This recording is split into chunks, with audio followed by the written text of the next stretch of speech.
오늘 우리가 계속해서 이제 베드로전서 강해를 하고 있습니다. 우리가 첫 번째 강의에서는 이 글을 쓴 베드로 사도에 대해서 살펴보았고, 두 번째 강해에서는 이 글을 받은 수신자였던 이제 모든 흩어진 우리 본도, 갈라디아, 갑바도기아, 비두기아, 아시아에 흩어진 그 모든 교회들에게 주님이 주신 말씀이라고 저희가 살펴보았습니다.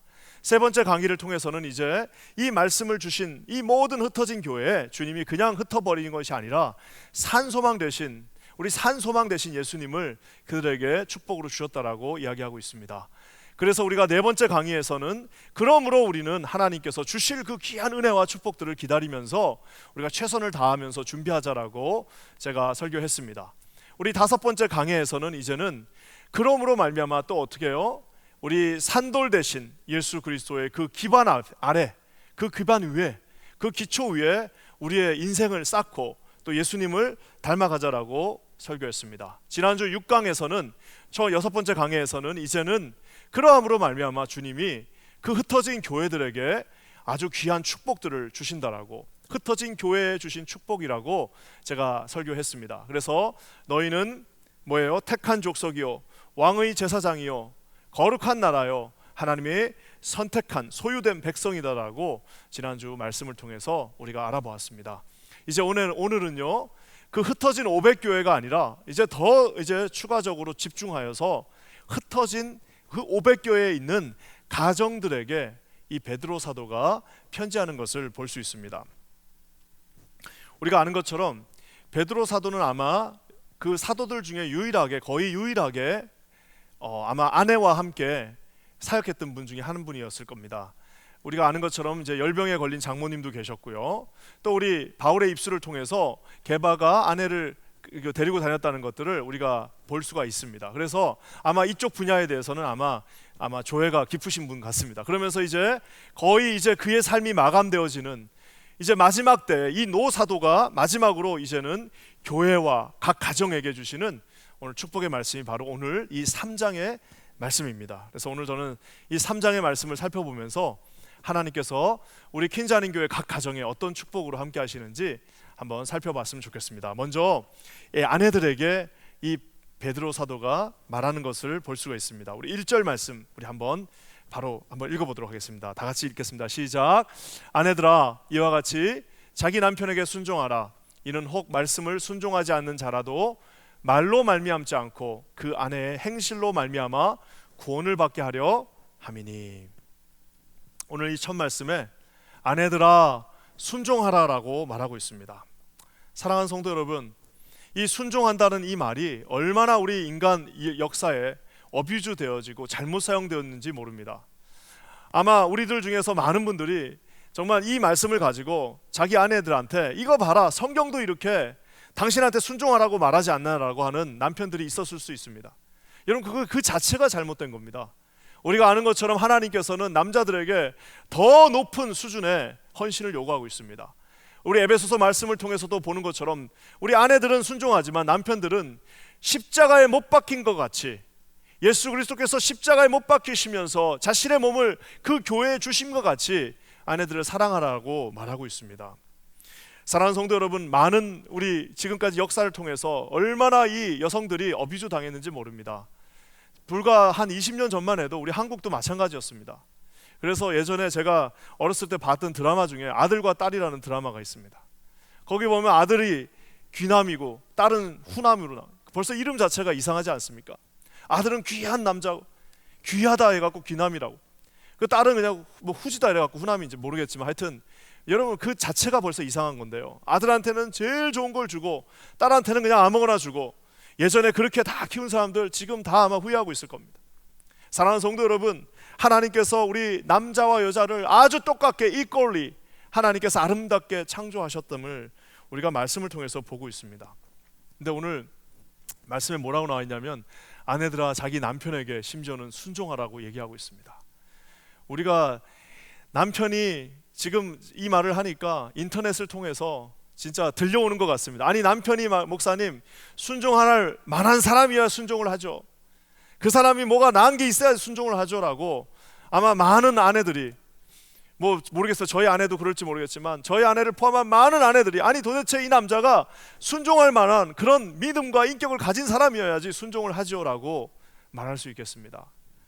근데 놀라운 거는 오늘 예수를 안 믿고 부족하고 모나하고 아주 연약한 그 남자에게 오늘 말씀이 순종하라라고 이야기하고 있습니다.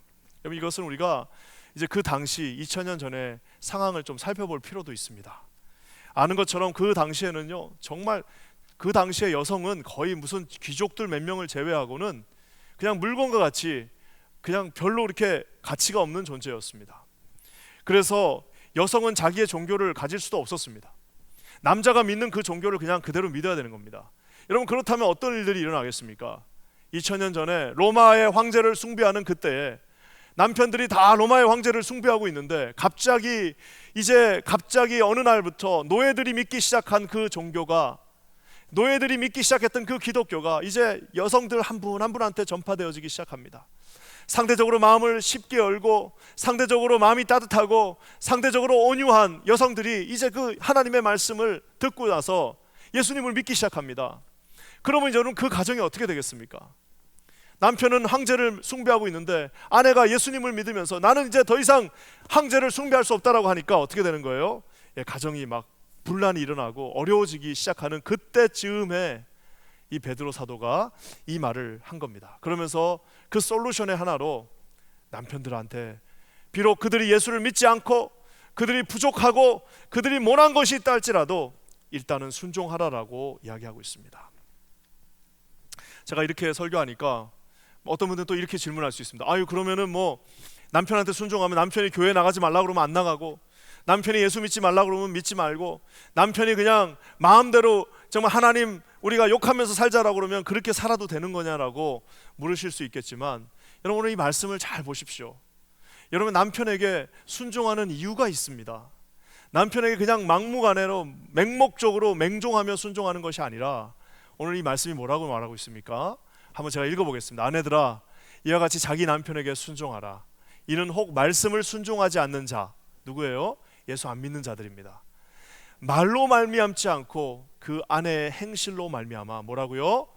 구원을 받게 하려 함이다라고 이야기하고 있습니다.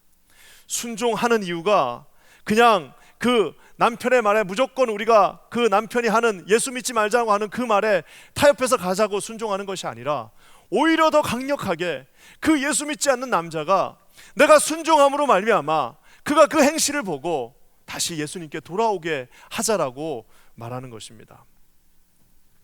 저도 이제 목회를 한 지가 꽤 오래됐습니다. 횟수로만 따지면 25년이 넘었는데요. 25년이 넘는 그 긴 시간 동안 전도사부터 시작해서 각 교회마다 많은 사람들을 보면서 정말 예수 안 믿는 남편을 위해서 오랫동안 기도하시는 많은 분들을 보았습니다. 절대로 안 돌아올 것 같아도 여러분 100% 돌아오게 돼 있습니다. 절대로 그들이 예수님 앞에 안 돌아올 것 같아도 아무리 강팍한 사람이라 할지라도 여러분, 아내의 기도를 이길 수 있는 남자는 없습니다. 사랑하는 성도 여러분, 오늘 저는 이 말씀이 저와 여러분 마음 가운데 깊이 새겨지는 하나님의 말씀이 되어지기를 주님의 이름으로 간절히 축원합니다.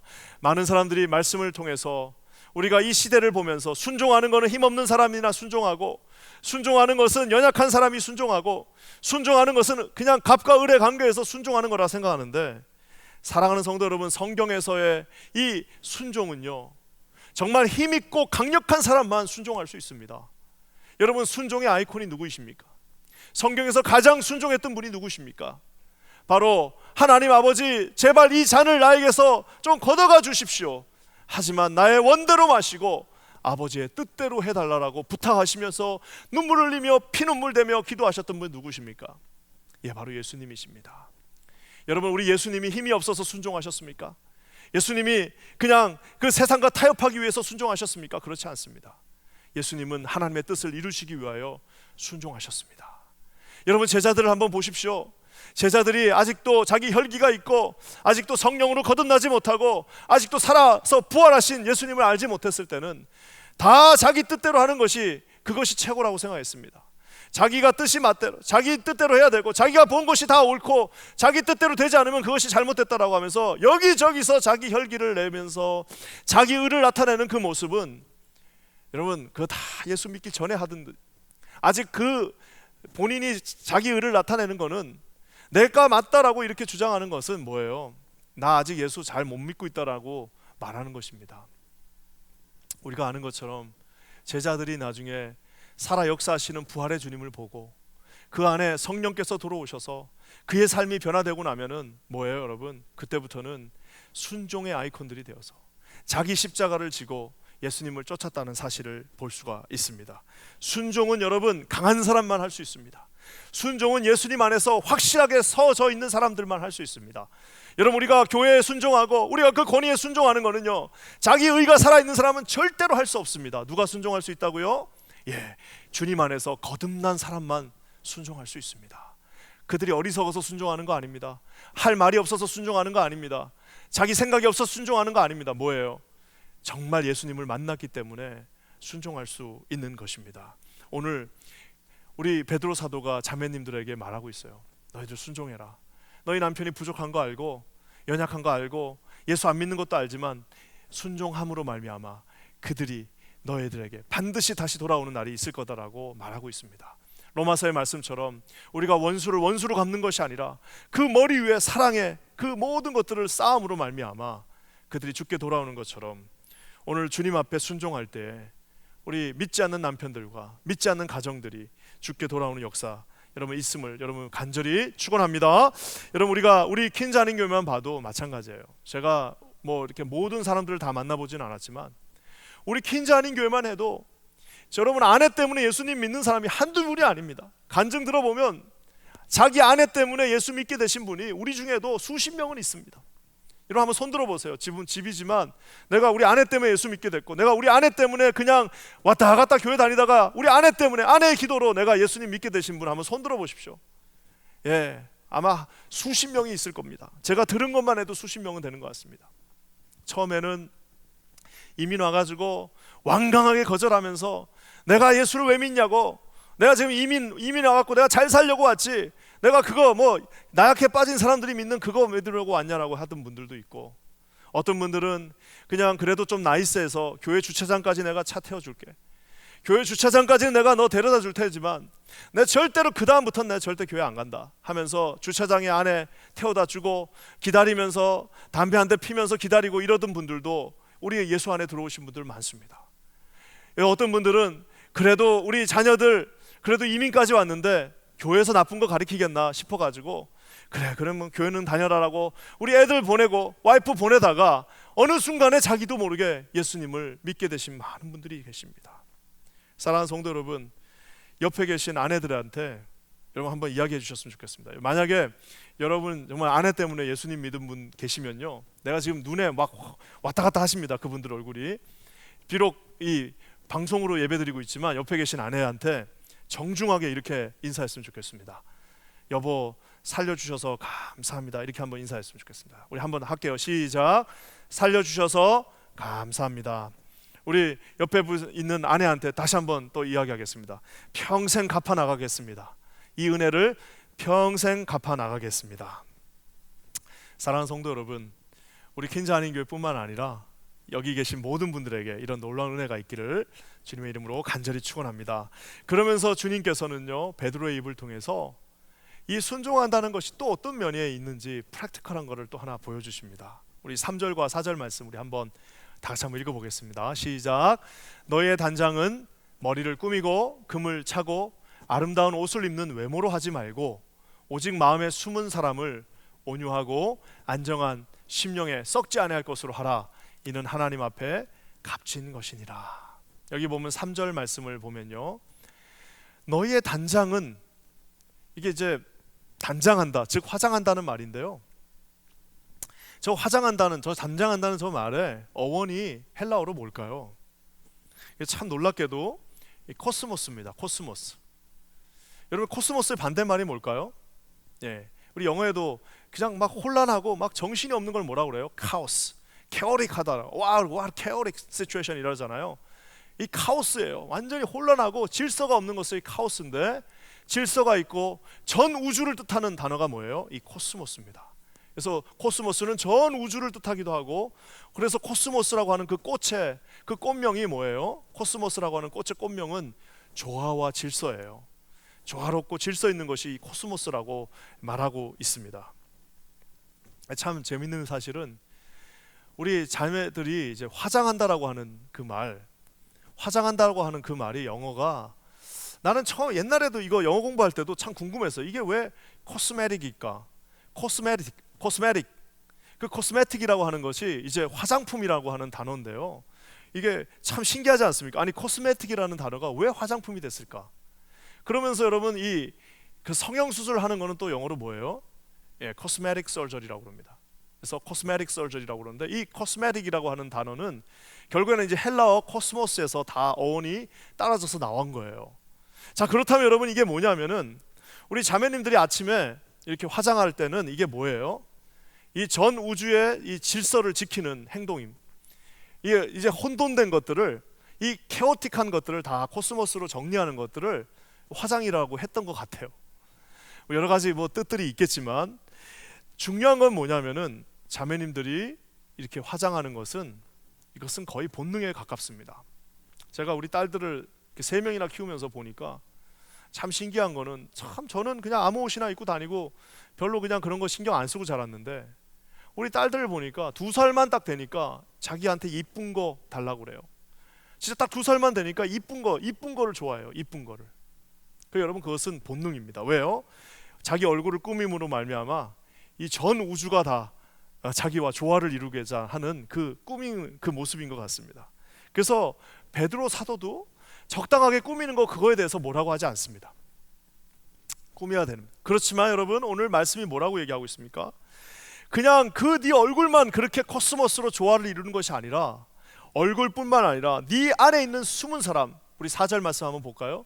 오직 마음에 숨은 사람을, 그 겉만 코스모스로 꾸미지 말고, 그 겉만 조화를 이루지 말고, 네 안에 숨어있는 그 사람을 온유와 안정의 심령에 썩지 아니할 것으로 하라. 이는 하나님 앞에 값진 것이다 라고 오늘 말씀이 말하고 있습니다. 겉으로 꾸미는 거는 아무리 이 우주와 조화를 잘 이루어도 언젠가는 다 부질없어집니다. 뭐 아침에, 그래서 우리 이제 막 교회 올 때 보면은 남편들이 이 우주와 조화를 이루는 자매를 이해하지 못한 채 빨리 저 화장 좀 끝내라고 막 하면서 막 지금 기다리고 빨리 교회 늦었다라고 하는 우리 남편들이 있는데, 오늘부터는 그렇게 하지 마시고요. 아, 이 우주와 조화를 이루고 있구나, 우리 아내가 지금 이 전 우주와 조화를 이루고 있구나라고 생각하시면 됩니다. 그렇지만 여러분, 우리 아내들도요, 내가 이 우주와 얼굴만 조화를 이루는 것이 중요한 것이 아니라, 오늘 말씀처럼 너의 숨은 사람을 온유와 안정에 썩지 아니할 것으로, 하나님 앞에 값진 것으로 조화를 이루라라고 말하고 있습니다. 여러분, 온유와 안정, 이 온유와 안정은 여러분, 이 하나님 성경 안에서 정말 아름다운 캐릭터입니다. 우리가 아는 것처럼 그저 힘이 없는 사람이 온유한 것이 아닙니다. 우리 주님 앞에 모세가 섰을 때 그 모세를 대적하는 많은 무리들이 있었습니다. 미리암, 자기 그의 누이였던 미리암부터 시작해서 그 모세 앞에서 대적하는 무리들 앞에서 모세가 표정 하나 바뀌지 않고 했을 때에 우리 하나님께서 직접 그들에게 하셨던 말씀이 뭐예요? 민수기 12장에 이렇게 말합니다. 이 사람 모세는 온유함이 지면에 가득한 자다. 이 사람 모세는 그 온유함이 지면에 가득한 자다라고 우리 하나님께서 하신 말씀이 바로 이 말씀입니다. 우리가 아는 것처럼 안정됐다라는 그 말도 비슷한 단어입니다. 풍랑이 있는 그 바닷가에서, 풍랑이 있는 그 배 안에서 모두 다 두려워 떨고 있을 그때에 우리 주님은 그곳에 안정적으로 계셨습니다. 나중에 우리 바울 사도도 우리 사도행전 27장을 지나가면서 볼 때 그 풍랑이 있는 바다 가운데 모든 사람들이 다 두려워 떨고 있을 때에 바울은 안정적인 마음으로 그들을 안심시키는 장면을 우리가 볼 수가 있습니다. 사랑하는 자매님들, 우리 주님께서 오늘 우리가 얼굴을 아름답게 꾸미는 것도, 그것도 기뻐하십니다. 이왕이면 좀 잘 꾸미는 것도 뭐 다 좋지 않겠습니까? 하지만 여러분 얼굴도 꾸며야 되지만 여러분 어디를 꾸며야겠습니까? 주님 안에서 온유와 안정으로 여러분의 속사람을 꾸밀 때 그것이 하나님 앞에서 값진 것이다라고 이야기하고 있습니다. 지금은 정말 쉽지 않은 어려운 시대를 우리가 살고 있습니다. 이제 경제적인 어려움이 다가오고 사회적으로 어려움이 다가오고 이제 참 여러 가지 고난이 다가올 때 아무리 우리 가정이 어렵다 할지라도 우리 사랑하는 자매님들이 가정에서 온유와 안정의 영을 가지고 그 가정을 다스리고 꾹 잡고 있으면요, 우리는 이 고난의 시간도 반드시 넘어갈 수 있습니다. 반드시 우리가 바깥에서 아무리 어려운 일이 있다 할지라도 여러분, 흩어진 500여 교회가 반드시 하나님 안에서 주시는 이 온유와 안정의 영을 누릴 수 있다는 사실을 사랑하는 성도 여러분, 반드시 기억하시기를 우리 주님의 이름으로 간절히 축원합니다. 하나님이 그 가정에 흔들리지 않는 믿음을 주실 줄 믿습니다. 여러분, 그러면서요, 오늘 이 말씀이 이제 남편들에게 향하고 있습니다. 남편들한테도 말하고 있습니다. 참 신기한 거는 우리 자매들한테는 무려 6절에 걸쳐서 6절에 걸쳐서 이런저런 부탁을 하고 있는데 우리 남편들에게는 딱 7절 한 절만 말하고 있습니다. 아마 이게 주님도 아신 거, 베드로도 자기 삶을 통해서 알아요. 우리 남자들한테 많이 말해봐야 다 까먹으니까 너희들은 딱 한 개만 잘해라. 우리 여자분들은 워낙 잘하니까 6개나 주고도 그거 다 지킬 텐데 남편들은 너희들은 어차피 줘봐야 다 까먹으니까 딱 한 개만 잘하라고 하면서 주신 말씀이 바로 우리 7절 말씀입니다. 우리 7절 말씀 한번 다 같이 읽겠습니다. 시작. 남편들아, 이와 같이 지식을 따라 너희 아내와 동거하고 그를 더 연약한 그릇이요 또 생명의 은혜를 함께 이어받을 자로 알아 귀히 여기라.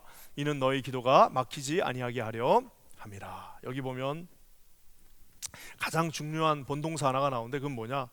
귀하게 여기다라고 얘기하고 있습니다. 여러분, 귀하게 여기다.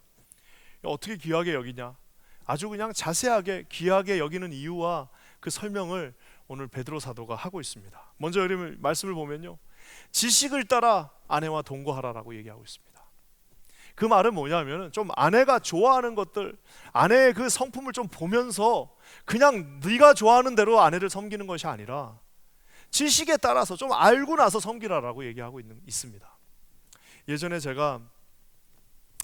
저도 이게 하나에 딱 이렇게 집중하면 딴 거를 잘 못 봐가지고 저도 예전에 처음 초창기 결혼했을 때 처음 이제 미국에 유학을 왔는데 이제 우리 아내한테 그 생일 선물을 하는데 한번 까먹었습니다. 그래가지고 그 해가 참 그 해 전체가 힘들었는데 그 다음 해가 되니까 이제 우리 아내가 이제는 아예 알고 딱 저한테 자기가 원하는 것들을 이렇게 쭉 리스트를 주고 그러면서 저한테 또 준 게 뭐냐면 내가 절대로 필요 없는 것도 딱 리스트를 줬어요. 그러니까 당신이 어차피 고르는 거 이런 거 잘 못하니까 내가 필요한 것들을 리스트를 쭉 주면서 내가 필요 없는 것 몇 가지를 딱 줬는데 그 중에 하나가 필요 없는 것, 절대 필요 없는 것, 그것 중에 하나가 시계였습니다. 자기가 시계는 있으니까 시계는 절대 사지 말라라고 얘기했습니다.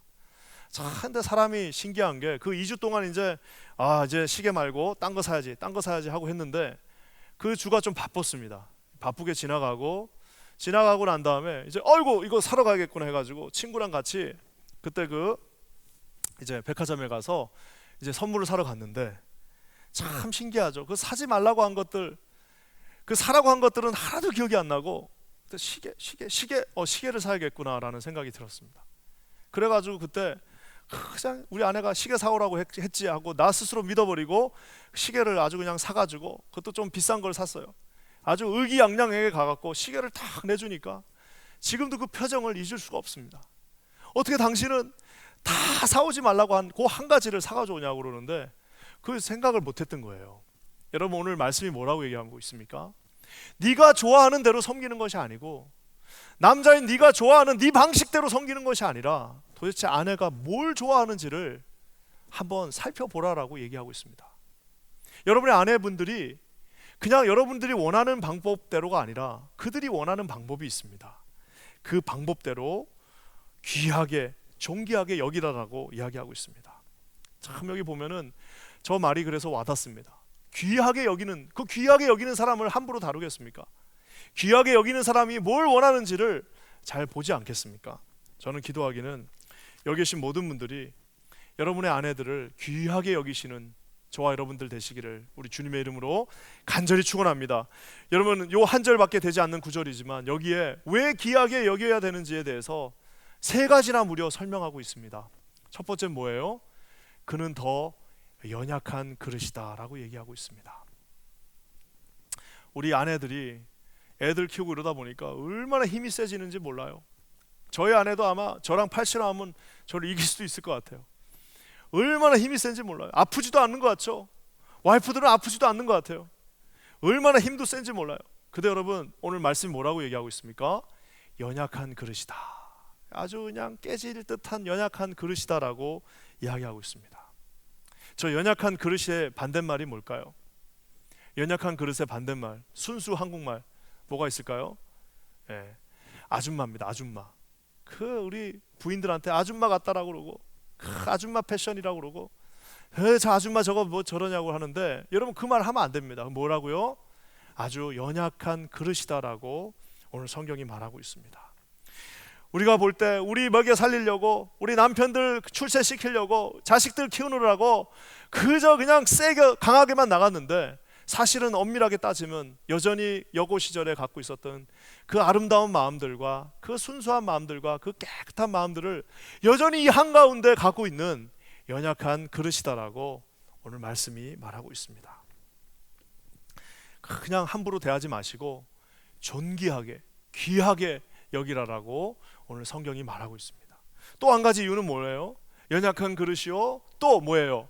생명의 은혜를 함께 이어받을 자다라고 이야기하고 있습니다.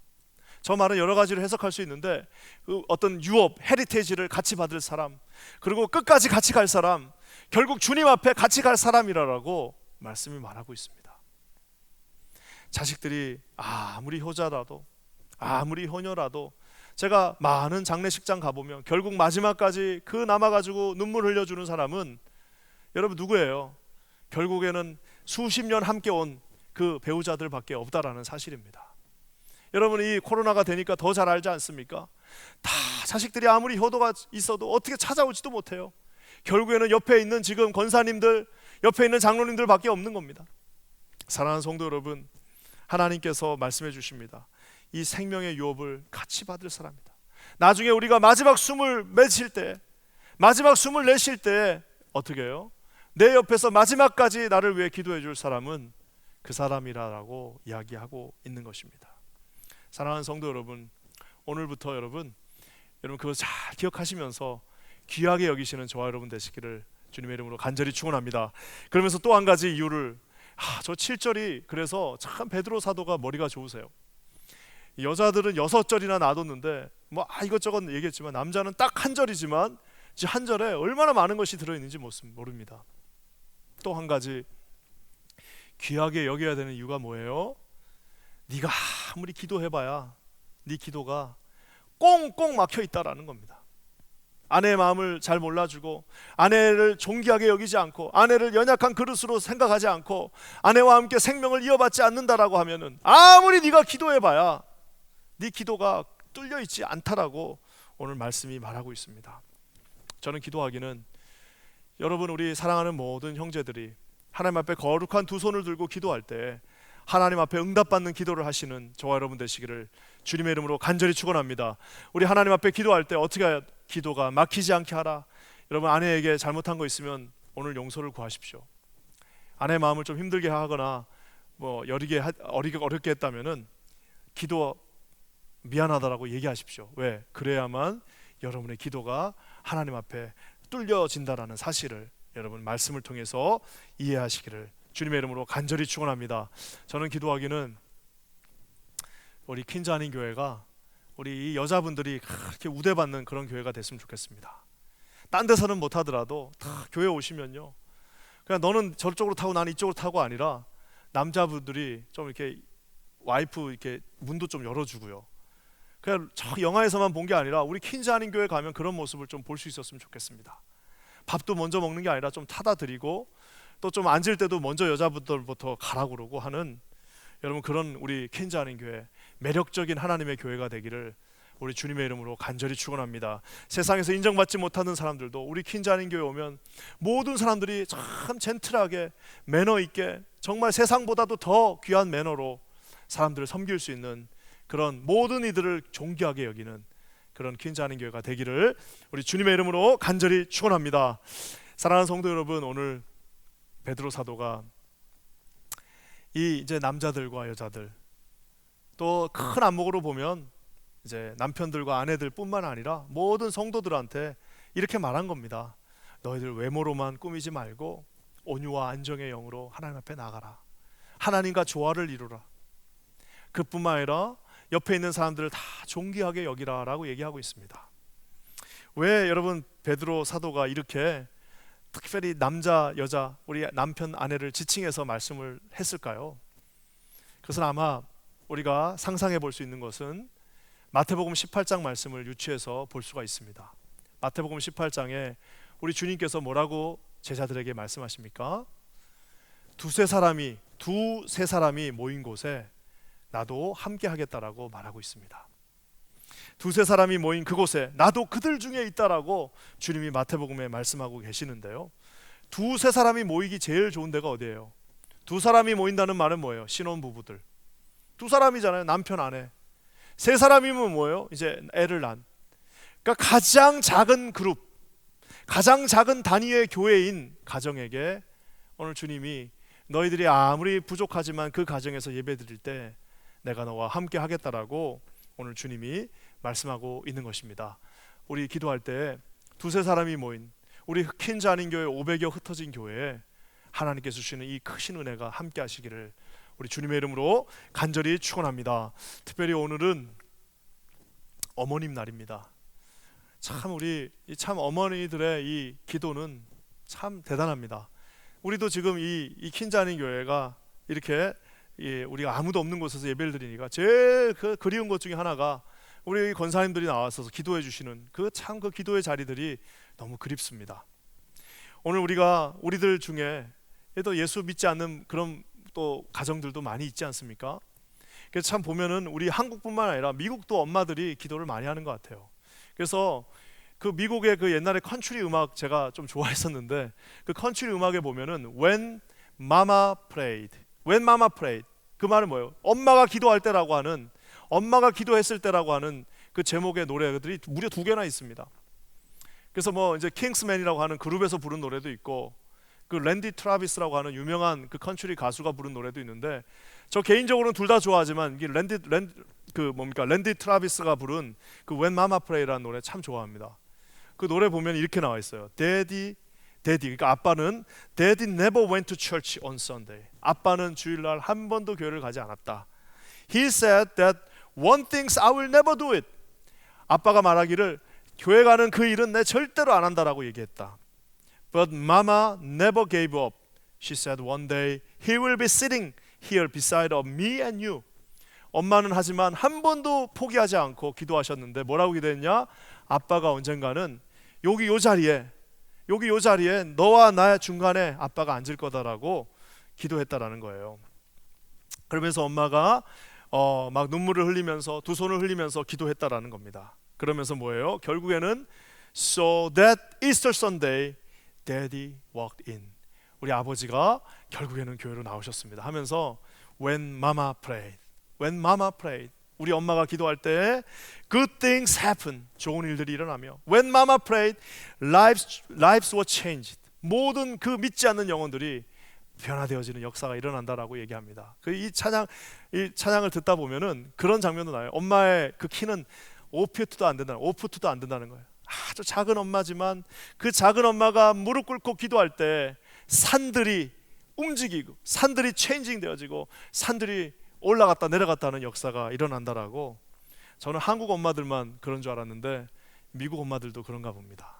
여러분, 지금이야말로 어려운 이 시간이 우리가 함께 기도할 때인 것 같습니다. 우리 퀸자님 교회 어머니분들뿐만 아니라 우리 모든 분들이 우리 함께 좀 기도하는 시간을 가졌으면 좋겠습니다. 이제 내일부터 오늘 제가 아예 시편 제목도 뉴욕 시편이라고 딱 정했습니다. 왜냐고요? 이제 2020년 뉴욕이라고 하는 이 단어는요 앞으로 대명사가 될 겁니다. 2020년 뉴욕은 앞으로 대명사, 즉 아주 중요한 하나의 단어가 될 텐데 그것은 고난의 상징의 단어, 어떤 상징하는 단어가 될 것입니다. 2020년 뉴욕에 저와 여러분이 한복판에 있습니다. 가장 어려운 곳 한복판에 있습니다.